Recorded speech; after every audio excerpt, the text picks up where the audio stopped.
नमस्कार मित्रों। आज का जो हमारा विषय है वो है आत्तोद्य। मूल रूप से ये वाद्यंत्र होते हैं जो नाट्य शास्त्र से संबंधित होते हैं। और नाट्य शास्त्र के जो हम एकादश नाट्य संग्रह पढ़ रहे हैं जिनमें रस, भाव, अभिनय, धर्मी, वृत्ति, प्रवृत्ति, आतोद, गान, रंगमंडप, स्वर और सिद्धि, ये सब हैं। इनमें एक जो चैप्टर है वो आत्तोद्य का है, या जिसको हम उसमें कहें समझने की दृष्टि से या सरलीकृत ढंग से तो वह होते हैं वाद्य। तो नाट्य शास्त्र में वाद्यों के भी प्रकार बताएं तो भरत मुनि कहते हैं कि वाद्य संगीत की एक महत्वपूर्ण विधा है। नाट्य में वाद्य का प्रयोग अवश्य बताया गया है। गीत और वाद्य का समुचित प्रयोग होने पर नाट्य प्रयोग में किसी प्रकार की बाधा नहीं पड़ती है। नाट्यशास्त्र के अनुसार 4 प्रकार के वाद्य बताए गए हैं: तत्, घन, अवनद्ध एंड सुषिर। तत् चैवा नद्यम च घनम सुशिरमेव च। नाट्यशास्त्र का अध्याय क्रमांक 28 और श्लोक क्रमांक 1। नाट्यशास्त्र का जो 9वां संग्रह है वो आत्तोद विधान है। आज की भाषा में इसे हम ऑर्केस्ट्रा या वाद्य मालिका भी कह सकते हैं। भरत मुनि के अनुसार वाद्य यंत्रों से इसका नाम आत्तोद क्यों है, इस बात को हम समझें। वाद्य यंत्रों आत्तोद से अभिप्राय है तोदन करना, अर्थात पीटना, खींचना, रगड़ना, मारना, ये सब का अर्थ निकलता है आत्तोद। आत्तोद की ये सब अर्थ होते हैं। तो स्वाभाविक है कोई भी इंस्ट्रूमेंट्स है, वाद्य यंत्र है, चाहे वो जो ढोलक है, पखावज है, इकतारा है, सारंगी है, उनको हम ढोलक को, तबले को मारेंगे तभी उसमें आवाज़ आएगी। तार को खींचेंगे या वायलिन से उसको रगड़ेंगे या उसको तार को इस तरह से स्ट्रिंग करेंगे, तो ये सब तोदन करना, मतलब जब हम ये सब करते हैं उस वाद्यंत्र के साथ तो हमें ध्वनि की प्राप्ति होती है। तो और हम ये सब जानते ही हैं कि संगीत उपयोगी जितनी ध्वनियाँ हैं वो नाद हैं। नाद क्या है? किन्हीं 2 वस्तुओं के टकराने से आपस में जो ध्वनि उत्पन्न होती है, तो ध्वनि ही वास्तव में नाद है। तो आत्तोद के 4 प्रकार बताए हैं: तत्, घन, अवनद्ध एंड सुषिर। तो तत् अर्थात तार से बजने वाले वाद्य, ऐसे वाद्यंत्र जो तार से बजते हों या तंत्री वाद्य कहते हों, ऐसे तत्वाद्य कहलाते हैं। तंत्री वाद्यों में स्वर, तारों की झंकार पैदा होती है। तत्वाद्य 2 प्रकार के होते हैं: कुछ ऐसे जिन्हें किसी वस्तु जैसे मिजराव से तार पर टंकार देकर बजाया जाता है, जैसे सितार, तानपुरा, इकतारा, वीणा, सरोद। और दूसरे वो वाद्य होते हैं जो गज, तारों पर रगड़ कर बजाए जाते हैं, जैसे वायलिन, सारंगी, इसराज, दिलरुबा, ये सब तंत्री वाद्य हैं। तो तंत्री वाद्यों में वीणा का सर्वाधिक महत्व है। इसकी अधिष्ठात्री जो है वो माता सरस्वती है। और इसके बाद है घन वाद्य, तत् घन।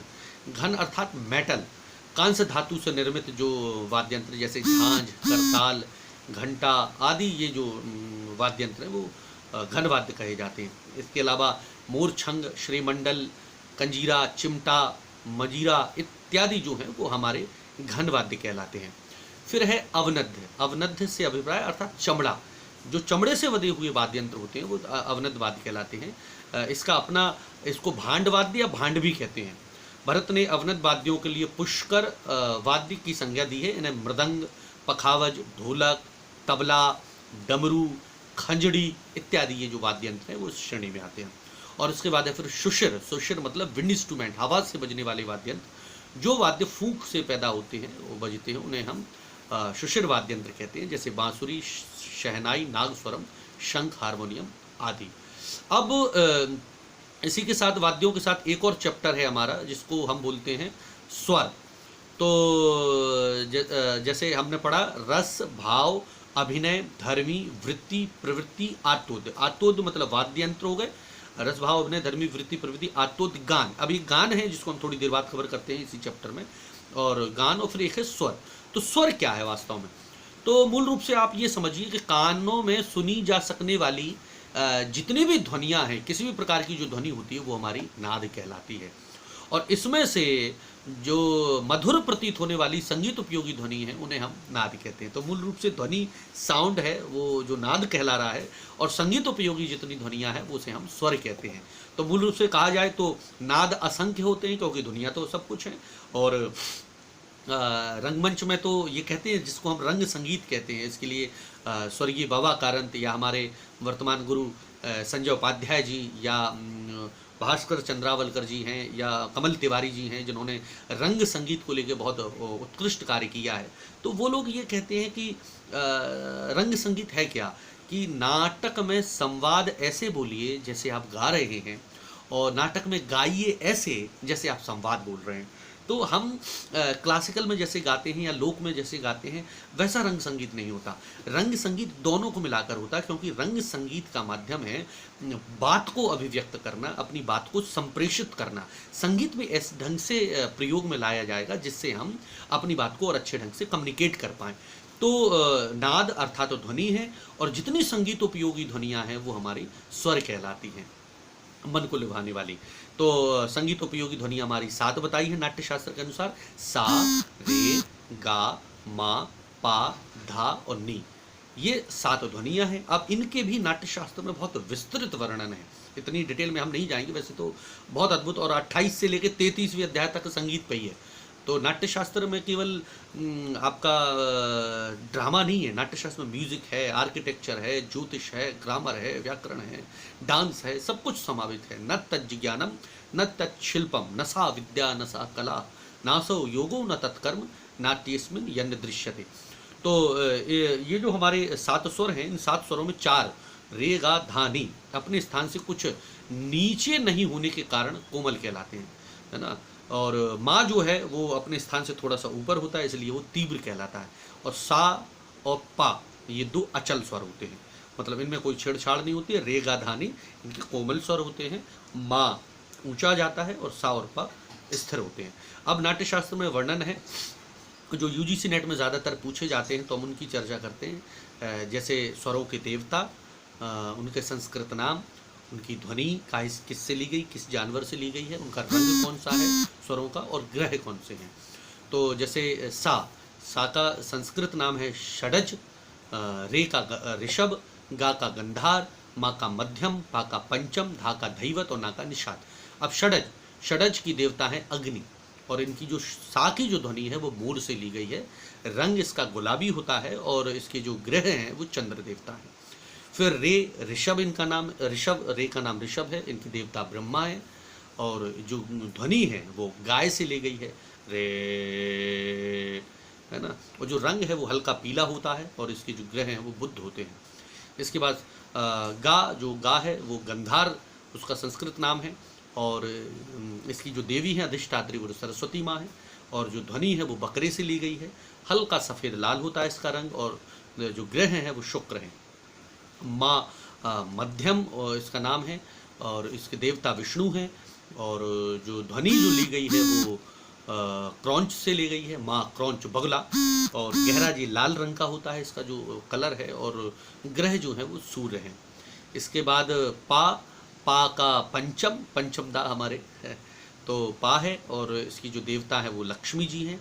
और इसकी जो ध्वनि है वो कोयल से ली गई है, और गहरा लाल होता है इसका रंग। और इसके जो ग्रह हैं वो मंगल ग्रह हैं। और धैवत ये इसके देवता गणेश जी हैं, और गणेश जी का इसका जो ध्वनि है वो घोड़े से ली गई है, और हल्का पीला होता है, और ये गुरु इसका ग्रह होता है। और लास्ट है नी का निषाद होता है, इसके देवता सूर्य हैं, और ध्वनि हाथी से ली गई है, रंग गहरा भूला और शनि। तो ये हमारा मूल रूप से इस प्रकार से ये कहलाता है। तो संगीत उपयोगी जितनी ध्वनियाँ हैं वो संगीत से वो हमारी स्वर कहलाती है। तो हमने स्वर को समझा, और इसके बाद आत्मोद्ध को समझा, और इसमें एक और महत्वपूर्ण प्रकार है जिसका नाम है गान या ध्रुवा गान। तो नाट्यशास्त्र ने गान के 5 प्रकार बताए हैं, किंतु ये गान प्रकार ना होकर गाते समय गायक द्वारा प्रस्तुत गाने के विविध अंग हैं, जैसे स्वर, वर्ण, पद, वाक्य आदि का समुचित चयन, अलंकारों का प्रयोग जो किया जाता है, आंगिक भाव, भंगिमा और गीतों के उत्कर्ष द्वारा ध्रुवा गान की जो रचना की जाती है, ये सब हमारे गान है। इसको बहुत सरलीकृत ढंग से हम समझते हैं, नाट्यशास्त्र की भाषा में तो थोड़ा सा वैसा लिखा हुआ है। तो मूल रूप से जो हम बैकग्राउंड म्यूजिक देते हैं, एक तो संगीत है, क्योंकि आजकल तो लिपसिंग हो जाती है, फिल्म है या थिएटर में भी, और लिपसिंग पहले ऐसा नहीं था, लाइव ही आता था। तो लाइव परफॉर्मेंस चलती थी, गायक ही गाता था। तो जो नायक नायिका की जो एंट्री एग्जिट है, या उसकी जो लय परिवर्तन है, या भूल चूक है, या कुछ गलती हो गई, या कुछ इम्प्रोवाइज्ड करना है, तो उसके लिए जो बैकग्राउंड म्यूजिक दिया जा रहा है वाद्य यंत्रों से, वो सब गान कहलाता है। उसको हम ध्रुवागान कहते हैं। तो ध्रुवागान वास्तव में क्या होता है? बैकग्राउंड स्कोर या बैकग्राउंड म्यूजिक। और इसके भरत मुनि ने 5 प्रकार बताए हैं: प्रावेश की, निष्क्रम की, आक्षेप की, प्रसाद की और आंतर। तो बहुत सरलीकृत ढंग से हम इसको समझ लेते हैं। प्रावेश की मतलब प्रवेश के समय, जब नायक या नायिका या पताका नायक, प्रकृति नायक, इसके प्रवेश पर उसको प्रभावी बनाने के लिए जो म्यूजिक दे रहे हैं, वो प्रवेश की। निष्क्रम की मतलब जाते समय, इसका थोड़ा क्रम हमने ऊपर नीचे कर दिया जिससे हम समझ पाएँ। आक्षेप की लय परिवर्तन, कोई लय परिवर्तन हो गई, लय परिवर्तन बदलना है तो हम उसको आक्षेप की कहेंगे।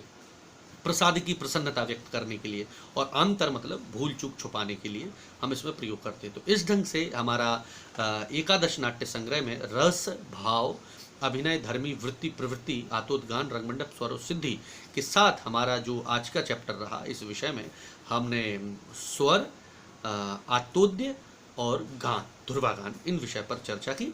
अगले क्लास में हम जो हमारी 2 चीज़ें रह गई उनकी चर्चा करके हुए हम ये नाट्यशास्त्र की जो विषय वस्तु उसको समाप्त करते हुए आगे बढ़ेंगे। देखते रहिए, आगे बढ़ते रहिए। Thank you so much.